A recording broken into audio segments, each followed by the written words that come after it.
स्वयंभू फोटोग्राफर झाले ते बाजूला व्हा, मोबाईल वाले बाजूला व्हा, कृपा मोबाईल वाले एकही नकोय. माझे फोटो तुम्हाला मी पाठवते फेसबुकवर, तुम्ही ठेवा. आज पिंपळनेर येथे आयोजित केलेल्या नगर परिषदेच्या या प्रचार सभेला सर्वप्रथम मी पिंपळनेरचं आराध्य दैवत श्री समर्थ सद्गुरू खंडोजी महाराज यांना नमन करते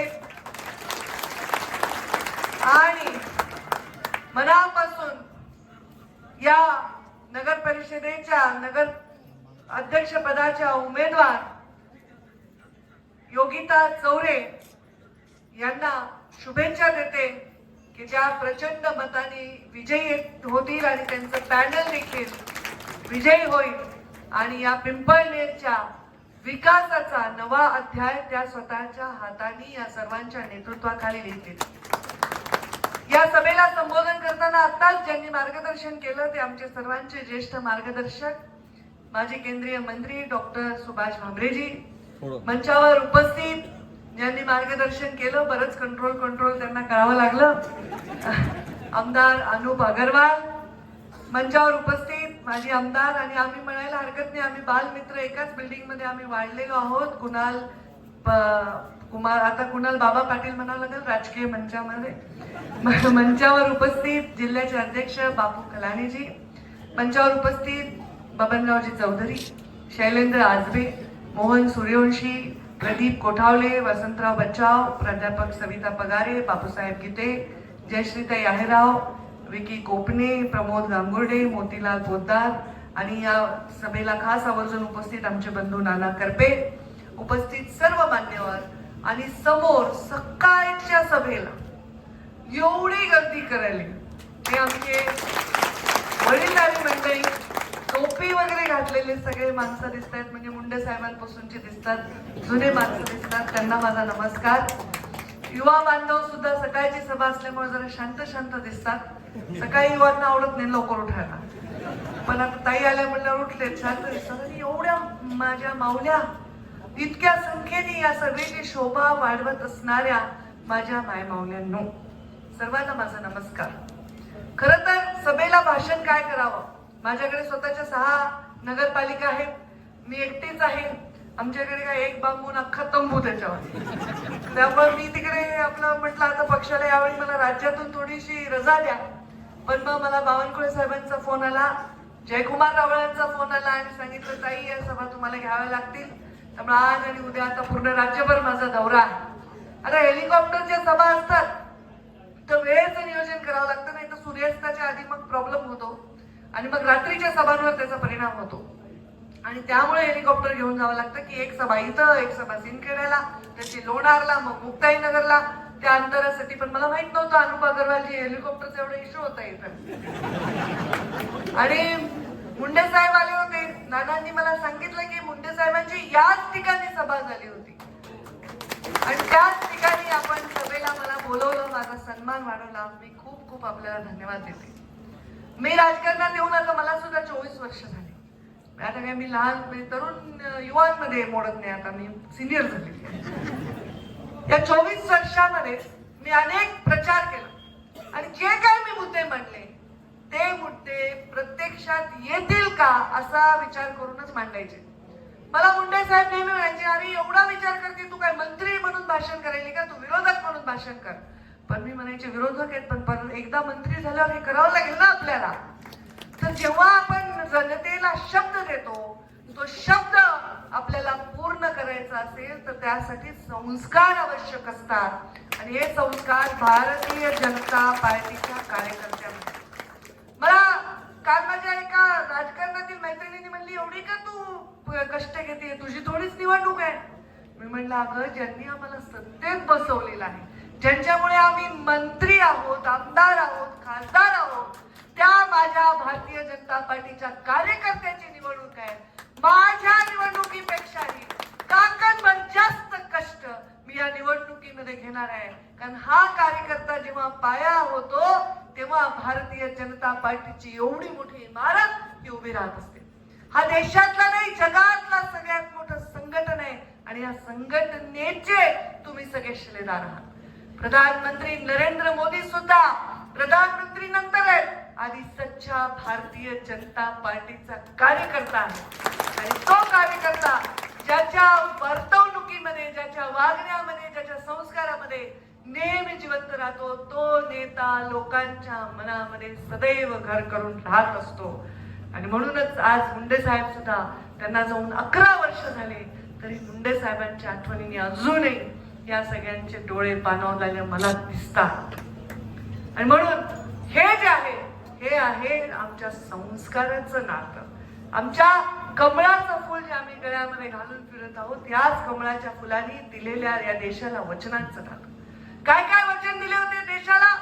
सर्वात महत्वाचं जनसंघापासूनचं आमचं वचन अंत्योदय। पंडित दीनदयाळ उपाध्यायांनी दिलेला देशाला शब्द ते म्हणजे अंत्योदय। अंत्योदय म्हणजे काय? अंताचा उदय, जो सर्वात अंतिम आहे त्याच्यापर्यंत विकास पोहोचवणं, हे म्हणजे अंत्योदय आहे। आणि ते काम आमच्या पूर्व प्रधानमंत्री अटल बिहारी वाजपेयी यांनी ते आम्हाला बीजारोपण करून दिलं। आणि आमच्या नरेंद्र मोदींनी अंत्योदयाचं स्वप्न पाहत पाहत ते पूर्ण करून नुसतं अंत्योदय नाही तर जगामध्ये महासत्ता बनण्याकडे वाटचाल केलेली आहे। आता आपल्या पिंपळनेरच्या या व्यापारपेठेमध्ये महासत्तेचा काय संबंध आहे? आता जीएसटी कमी झाला तर व्यापाऱ्याला बरंच वाटलं असेल ना, का नको वाटलं? जीएसटी कमी झाला तर सामान्य माणसामध्ये स्वस्ताई आली की नाही? जेव्हा टॅक्सेशनला व्यवस्थितपणे रेग्युलराइज केलं तेव्हा करोडो अब्ज रुपयाचा निधी या देशाच्या विकासासाठी तयार झाला। त्याच्यामुळे नॅशनल हायवे झाले, त्याच्यामुळे स्टेट हायवे झाले, त्याच्यामुळे मोठे मोठे पुल झाले, त्याच्यामुळे रेल्वेचे मार्ग झाले, त्याच्यामुळे वेगवेगळ्या रेल्वे लाईन, वंदे भारत वगैरे वगैरे झाल्या। त्याच्यामुळं आम्ही हे सगळं संकल्प पूर्ण करू शकलो। आम्ही संकल्प पूर्ण करू शकलो, पूर्ण बहुमताचे सरकार आले, म्हणून लोकांना दिले जे वचन होतं ते वचन पूर्ण करू दिलं। आम्ही सांगितलं होतं आम्ही राम मंदिर बांधू, बांधलं की नाही? आम्ही सांगितलं होतं काशी विश्वनाथचा विकास करू, केला की नाही? पण काशी विश्वनाथचा विकास करताना माझ्या अल्पसंख्याक बांधवांना एवढा सुद्धा धक्का न लावता त्यांच्या बरोबर हातात हात घालून त्या रस्ता मोकळा करून देण्याचं काम करण्याचं सामर्थ्य जर कुणात आहे तर ते गरिबांचा भल्याचा विचार करणाऱ्या मोदीजींचं। खरं सांगू, गरिबांचं जे जीन आहे ते त्यालाच माहिती। आमचे बाबा आम्हाला सांगायचे, अगं तुला काय माहितीये, मी बिना चपलेचा शाळेत गेलो होतो। मी म्हणायचे मग मी काय करू, तुम्ही पांडुरंग मुंडेची मुलगी आहे, मी तर गोपीनाथ मुंडेची मुलगी आहे, माझा काय दोष आहे? तर असा आपल्या पहिल्या पिढीने खस्ता खाल्लेल्या असतात, त्या खस्ता आपण पाहिलेल्या असतात, त्याच्याविषयी आपल्या मनात आदर पाहिजे। कोणतीही परिस्थिती कायम राहत नाही, पहिल्या पिढीने ज्या खस्ता खाल्ल्या म्हणून आपण आज इथे आहोत। आणि मी काय सगळं बोलले की जगामधला एक बिंदू पिंपळनेरला व्हायचंय, नुसता जिल्ह्यातला एक बिंदू व्हायचं नाहीये। पिंपळनेरचा रस्त्यावर विकास ज्यांनी आणला त्याला मदत करायची का पिंपळनेरच्या विकासाला मार्गावर जे आणणार आहेत त्याला मदत करायची, हा साधा प्रश्न आहे। आणि म्हणून मी आपल्या मोदीजींच्या त्या संकल्पनांचा सन्मान करते। जनधन योजना, मला सांगा बरं, तुमच्या पैकी कितीतरी मायमाऊली आणि ते बापड्यांचे किती लोकांचे अकाउंट होते? 2014च्या आधी किती लोकांचे बँकेत अकाउंट होते? बँकेत अकाउंटच नव्हते। का केले? कारण तुम्हाला डायरेक्ट बेनिफिट सरकारच्या योजनेचं मिळावं। तुम्ही त्या पक्षाचे कार्यकर्ते नाहीत किंवा त्या विचाराचे मतदार नाहीत, ज्यांचे नेते सांगायचे की आम्ही दिल्लीतून पैसे पाठवतो पण लोकांपर्यंत पोहोचेपर्यंत ते शून्य होतात। आम्ही दिल्लीतून आमचे नरेंद्र मोदी पैसे पाठवले, तेवढ्याला तेवढी अमाऊंट आमच्या अकाउंट मध्ये गरीब जनतेच्या गावाच्या पोहोचते की नाही? ग्रामीण भागामधल्या आणि शहरामधल्या घरकुलं बनवले की नाही? प्रधानमंत्री आवास योजनेमध्ये न भूतो न भविष्यती असं काम झालं। मी ग्रामीण विकास मंत्री होते, पहिल्या नंबरचं पारितोषिक आम्हाला देशामध्ये मिळालं स्वच्छता अभियान आणि घरकुलं राबवण्यामध्ये। एका दिवशी 3 लाख आमच्या लोकांना आम्ही चाव्या दिल्या नरेंद्र मोदींच्या हस्ते। आम्ही काम केलं, बचत गटांचं काम केलं।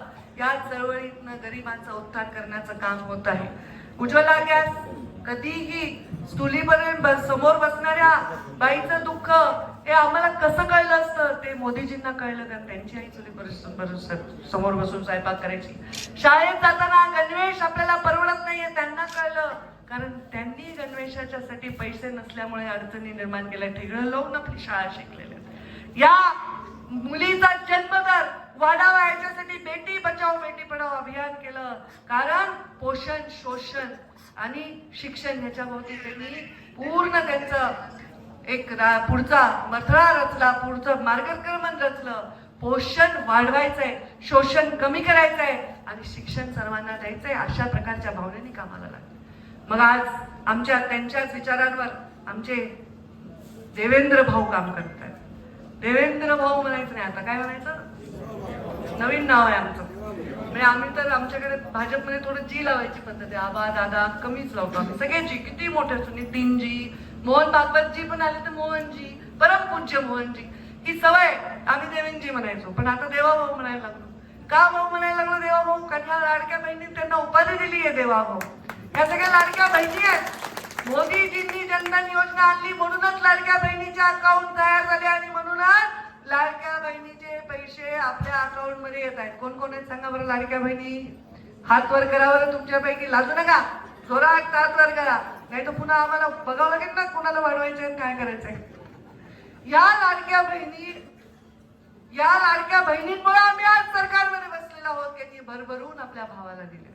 मी मध्य प्रदेशचे प्रभारी होते कुणाल, आणि मी मध्य प्रदेशची प्रभारी असताना मी जवळून पाहिलं शिवराजजी चव्हाण यांनी लाडली बहिणा योजना, अनुपला माहित असेल तर, या योजनेमुळे मामरेंना तर माहितच असेल, तुम्ही देशाचं राजकारण बघताय दादा, या लोकांनी महिलांचे मन जिंकले. महिलांचे मन जो जिंकतो, महिलेला जो सन्मान देतो, महिलेच्या विषयांवर, तिच्या पोषणावर, तिच्या शिक्षणावर, तिच्या स्वतःच्या स्वावलंबी होण्यावर सरकार काम करतं, ते सरकार 3-3 टर्म शपथ घेऊ शकते एवढी ताकद लोकांच्या जनमतातून त्यांना मिळते. आज गरीबाच्या घरी एखाद्या आरोग्याचा प्रश्न निर्माण झाला तर त्याच्या मरण्याशिवाय त्याला पर्याय उरत नव्हता. पण आयुष्यमान योजनेतून माझ्या ऑफिसमधून किमान रोज 10-20 लाखाचे लोकांना मदत मिळत असते. आयुष्यमान योजना आपण करतोय. मुख्यमंत्री सहाय्यता निधी, देवेंद्रजी फडणवीसांची सर्वोत्तम माझ्या मते जी योजना आहे ती मुख्यमंत्री सहाय्यता निधी कक्ष जो त्यांनी सुरू केला. इतकं काम गरीब माणसाचं, कॅन्सर झालाय, कोणाला किडनीचा प्रॉब्लेम आहे, कोणाचे काय अवयवाचं ट्रान्सप्लांट करायचं, या सगळ्या गोष्टी गरीबाच्या विचाराच्या बाहेर. पण आज सरकार त्यांच्या पाठीशी उभे आहे. मी कितीतरी लोकांचा आशीर्वाद हा आम्हाला मिळतो, पर्यायाने मिळतो, देवेंद्र फडणवीसांनाही मिळतो. नुसतं हे करून भागत नाही, देश सुरक्षित ठेवावा लागतो. आपल्या देशाकडे कोणी वाकड्या नजरेने बघितलं तर त्याला धडा सुद्धा शिकवण्याचे मनगटामध्ये कोणाच्या बळ असेल तर आमच्या प्रधानमंत्री. आणि मग हे मी बोलते का बोलते, कारण मी बघत होते उंच इमारत आहे, वरती बांधकाम चालू आहे. पाणी देत असाल तुम्ही याला, वरती टाकी बांधली असाल. या कॉन्ट्रॅक्टरनी वरच्या मजल्यावर टाकी बांधली आणि खालच्या मजल्यावर नळ लावला, तर वरच्या टाकीतून नळात पाणी येईल का? येईल का? का? कनेक्शन. बायका हुशार आहेत, पुरुष उत्तर देत नाही. नाही, ठीक आहे ठीक आहे, मला थोडं भाषण करून करून गळा गेला. तर वरच्या टाकीमध्ये जर आपण पाणी भरलं तर खालच्या नळामध्ये येणार नाही जोपर्यंत कनेक्शन लावणार नाही. मग आता पिंपळनेरमध्ये जर घरकुलं पाहिजे असतील, आपल्याला झोपडपट्टी निर्मूलन करायचं असेल, अतिक्रमण काढायचं असेल, व्यापारपेठ सशक्त करायची असेल, सीसीटीव्ही कॅमेरे लावायचे असतील, सिग्नल लावायचे असतील, खरा रस्ता जो लोकांना दिसेल तसा बनवायचा असेल, तिथे आपल्या खंडोजी महाराजांच्या तीर्थक्षेत्र विकासाचं काम हे चांगल्या क्वालिटीचं व्हायचं असेल, इथे बचत गटांचं काम व्हायचं असेल, तर ते कनेक्शन शिवाय होणार नाही. आणि तुमचं कनेक्शन आहे योगिता चौरे आणि त्यांचं पूर्ण काय. जेव्हा आमच्या नरेंद्र मोदी वरती टाकीमध्ये विकास टाकतील आमच्या देवेंद्रजी फडणवीसांच्या पाईपलाईन मधून तुमच्या पिंपळनेरच्या नळामध्ये, तो तुमच्या पात्रात आल्याशिवाय होणार, कोणी त्याला रोखू शकणार. मी पर्यावरण मंत्री आहे, पशुसंवर्धन मंत्री, आदी ग्रामीण विकास, रोजगार हमी, जलसंधारण, महिला बाल विकास, एवढ्या मंत्रालयाचा अनुभव आहे. या सगळ्या मंत्रालयाच्या अनुभवातून एवढंच सांगते, विकास करायचा असेल तर सत्तेचा बॅलन्स महत्वाचा आहे. आणि जेव्हा देशात कमळ आहे, राज्यात कमळ आहे, तेव्हा आपल्या घरात कमळ असावं, आपल्या गल्लीत कमळ असावं, आपल्या पिंपळनेरमध्ये कमळ असावं, जेणेकरून विकासाला गती मिळाल्याशिवाय राहणार. ही गती आपल्या विकासाला द्यायची असेल, आपल्याला अगदी देशाच्या सुरक्षेपासून, संस्कृतीच्या सुरक्षेपासून, सर्व धर्मांना सोबत घेऊन आपल्या धर्माचा अभिमान बाळगणं, आपल्या धर्मावर प्रेम करणं म्हणजे सगळ्या धर्मांवर प्रेम करणं, हे आपल्या सहिष्णू धर्माची शिकवण आहे. सगळ्या जाती धर्मांना सोबत घेऊन छत्रपती शिवरायांचा, महामानव डॉक्टर बाबासाहेब आंबेडकरांचा, क्रांतीसूर्य महात्मा फुले आणि क्रांतीज्योती सावित्रीबाई फुलेंचा, आमच्या पुण्यश्लोक अहिल्यादेवी होळकरांचा, अण्णाभाऊ साठेंचा, असंख्य नावं सांगता येतील, यांचा इतिहास आहे. सामान्य माणसासाठी काम करण्याचा इतिहास आज जर कोणी रचत असेल तर आमचे नेते, भारतीय जनता पार्टीचे नेते, आमचे मोदीजी, आमचे देवेंद्रजी रचत आहेत. आणि या इतिहासाचे साक्षीदार नाही, शिल्पकार होण्याची संधी या मतदानाच्या निमित्ताने आपल्याला मिळाली. आमची राज्यामध्ये युती आहे, पण आमच्या कार्यकर्त्यांना निवडणुकीची संधी मिळणं हे पण आमचं कर्तव्य आहे. ज्या कार्यकर्त्यांनी युतीचं काम, महायुतीचं काम प्रामाणिकपणे केलं, त्या कार्यकर्त्यांना संधी देणं हे आमचं कर्तव्य आहे. आणि आज ही निवडणूक होत आहे. आपल्या सर्वांना मी विनंती करते की आपण येणाऱ्या नगरपालिकेच्या विकासाच्या निमित्ताने, मी पर्यावरण मंत्रीचा उल्लेख ह्याच्यासाठी केला कारण आपल्याकडे नदी काठाचा आपण एक चौरेताईंनी मला सांगितलं, मांजरा नदीचा जो काय पांजरा सॉरी माझ्या म्हणूनच मी परत कन्फर्म केलं, म्हणजे मला ऐकायला नाही आलं. तर पांजरा नदीचा जो बेल्ट आहे तो डेव्हलप केला पाहिजे. आता पर्यावरण खात्यामध्ये हा विषय येतो, नदी पुनर्जीवनाचा, आणि हा विषय आमच्या मोदीजींचाही प्रिय विषय आहे, आमच्या देवेंद्रजींचा प्रिय विषय. नमामि गंगे, नमामि चंद्रभागा, आम्ही असे वेगवेगळे प्रयोग करत आहोत. याच्यामध्ये नक्कीच पिंपळनेरच्या या नदीला बजेट देऊन, तिचं स्वच्छता करून, STP लावून, दोन्ही बाजूनी नदीचे तट बांधून, घाट बांधून, विकास करून या ठिकाणी एक चांगलं काम करता येईल. मी खरं तर आमच्या नगरपालिकेच्या निमित्ताने वॉर्डात छोटे छोटे कार्यक्रमही घेते. माझ्या गावामध्ये थोडीच मी स्टार आहे, तिथं तर मी वॉर्डात गल्ल्यात जावंच लागतं मला. तर तिथे जेव्हा मी जाते तर मी लोकांना म्हणते, काय मागता तुम्ही मला? तर मग लोक सांगतात, आम्हाला बौद्ध विहार द्या, आम्हाला भगवान बाबांचं मंदिर द्या, आम्हाला अजून कोणी महादेवाचं मंदिर द्या. म्हटलं खूप मंदिर मागताय, बौद्ध विहार मागताय, पण तुम्ही कोणीच मला अभ्यासिका मागत नाही, कोणी लायब्ररी मागत नाही. भविष्यातल्या मुलांची चिंता पण आपल्याला केली पाहिजे. मी जालन्याची पालकमंत्री आहे, मी जालन्यामध्ये आता अशा अभ्यासिका उभारती आहे, ज्या अभ्यासिकांमध्ये ग्रामीण भागाच्या, गरीब भागाच्या मुलांना MPSCचं, UPSCचं ट्रेनिंग करणारी सर्व पुस्तकं उपलब्ध असतील, नीटची परीक्षा देण्यासाठीची उपलब्ध असतील, त्यांना तिथे अभ्यासाला जागा असेल, नाही तर छोट्या छोट्या गल्लीबोळाने मुलांना अभ्यास होत नाही, त्यांना CCTV कॅमेरे लावतोय आम्ही, पूर्ण सोलारचे लाईट लावतोय, तिथे टीव्हीचं कनेक्शन देतोय, इंटरनेटचं कनेक्शन देतोय, जेणेकरून कोणते मोठे मोठे IAS अधिकारी वगैरे त्यांना मार्गदर्शन करू शकतील, मोठे मोठे डॉक्टर्स किंवा स्पर्धा परीक्षा घेणारे, क्लासेस असणारे हे त्यांना मार्गदर्शन करू शकतील. अरे भविष्याची पिढी घडवायची आहे की नाही आपल्याला? ती पण घडवली पाहिजे, त्यांच्या हातालाही काम दिलं पाहिजे. आणि अशा प्रकारचं काम उभं करण्याची जर शक्ती कुणामध्ये आहे तर ती भारतीय जनता पार्टीच्या आमच्या सरकारमध्ये आहे. मी आपल्याला सर्वांना 2 तारखेला आमच्या या भारतीय जनता पार्टीच्या कमळ चिन्हावर नगर अध्यक्षपदाच्या ज्या उमेदवार आहेत योगिताताई, त्यांना प्रचंड प्रचंड प्रचंड मताने आशीर्वाद देऊन विजयी करा. नुसतं मत नाही तर मन सुद्धा त्यांच्या बरोबर ठेवा, जेणेकरून त्यांना विकास करण्याची संधी मिळेल. आणि उमेदवार किती छान आहे, मी येताना बॅनर बघत होते, ते 19च करतील ना, ते काय 25 थोडीच करतील. जेवढे आहेत तेवढे आहेत. एका वॉर्डात एकच मत द्यायचं, एक प्रभाग, एक आणि नगर अध्यक्ष, तर काय प्रॉब्लेम नाही. तुम्ही 19च करा, मी जरी 19 नाही म्हणले तरी. तर मी म्हणत होते, काय म्हणत होते विसरून, तर मी बॅनर बघत होते, तर मी विचारत होते हे कोण, ते कोण, ते कोण. ते सगळ्यात छान चेहरा मला तर आमचा उमेदवाराचा वाटला. म्हणजे मी चेहरा, म्हणजे मी सौंदर्य आणि चेहरा नाही बोलत आहे, मी असा विचार करते की शिकलेली महिला आहे. आम्हाला सक्षमीकरण महिलाचं म्हणजे काय? तर महिलाचं सक्षमीकरण म्हणजे महिला ज्या स्वतः निर्णय घेऊ शकतात, अशा महिला पण आवश्यक आहे. जेव्हा कागद येईल तेव्हा मुलाला, नवऱ्याला, बापाला, भावाला वाचायला देणार सही करणाऱ्या महिला नाही. महिला सक्षमीकरण म्हणजे अशा महिला उभ्या केल्या की ज्या स्वतः लिहू शकतात, वाचू शकतात, कायदा समजू शकतात, स्वतः निर्णय घेऊ शकतात. मग असेच व्यक्ती तुमचं चांगलं करू शकतात हा विश्वास तुमच्या मनामध्ये. पुन्हा भाजपचे संस्कार ते तर काही प्रश्नच येत नाही. त्यामुळे आपण त्यांच्या पाठीमागे उभे राहा. पुढच्या वेळी मी येईन जेव्हा आपला विजयी होईल पॅनल, तेव्हा त्यांच्या सन्मानासाठी मी येईन.